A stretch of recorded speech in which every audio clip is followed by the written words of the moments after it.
Samuel என்ன நினைக்கிறார் அப்படின்னு சொன்னா, ஆண்டவரே ஃபர்ஸ்ட் ராஜாவா ஏற்படுத்தினவர் அவ்வளவு பெரிய ஹைட் ஆனவர், ரெண்டாவது ராஜாவா ஏற்படுத்துறது இந்த குள்ள பையில கொண்டு சொல்றீங்க ஆண்டவரே.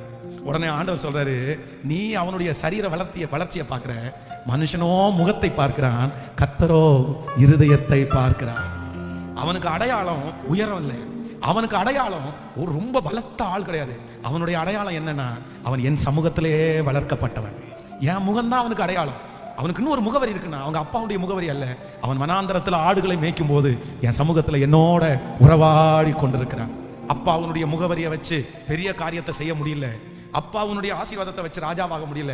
ஆனா ஆண்டவருடைய முகவரியை வச்சு தாவீது இன்றும் பேசப்படுகிறவனாகவே இருக்கிறான். எனக்கு தெரியும், இந்த சத்தத்தை கேட்கிற அன்பு ஆண்டவருடைய பிள்ளையே, முகவரின்னு சொல்றதற்கு உங்களுக்கு ஒண்ணுமே இல்லாம இருக்கலாம், ஒண்ணுமே இல்லாம இருக்கலாம். பாஸ்டர், எனக்குன்னு ஒரு அட்ரஸ் கேட்டோம்னா, நிறைய பேர் பார்த்தீங்க அப்படின்னா இந்த கேஸ் புக்கு, இந்த ஆதார் கார்டு, இன்னும் இந்த ரேஷன் கார்டு, இது எல்லாத்தையும் என்ன பண்ணுவாங்கன்னா அட்ரஸ் மாற்றம் செஞ்சுட்டே இருப்பாங்க. ஏன் அப்படின்னா அவங்களுக்கு ப்ராப்பரான ஒரு முகவரி, ஒரு சரியான ஒரு முகவரி இல்லை, அவங்களுக்குன்னு சொல்லிக்கிறதுக்கு ஒரு முகவரி இல்லை. ஆனா நான் நம்புறேன், இல்ல இல்ல, இயேசு உங்களை ஒரு உறுதியான இடத்துல அவர் உங்களுக்கு ஒரு முகவரியா இருக்கிறதுனாலே நான் நம்புகிறேன், நீங்கள் பயப்பட வேண்டிய அவசியம் இல்லை. இந்த உலகத்திலே உங்களுக்கு முகவரி இல்லாவிட்டாலும் பரலோக ராஜ்யத்திலே உங்களுக்காக கர்த்தர் ஒரு ஸ்தலத்தை ஆயத்தம் பண்ணி இருக்கிறார். அதிலே உங்களுக்காக ஒரு வீடு, உங்களுக்காக ஒரு தனி இடத்தையே கர்த்தர் ஒதுக்கி இருக்கிறார். ஆமென் சொல்லுங்க.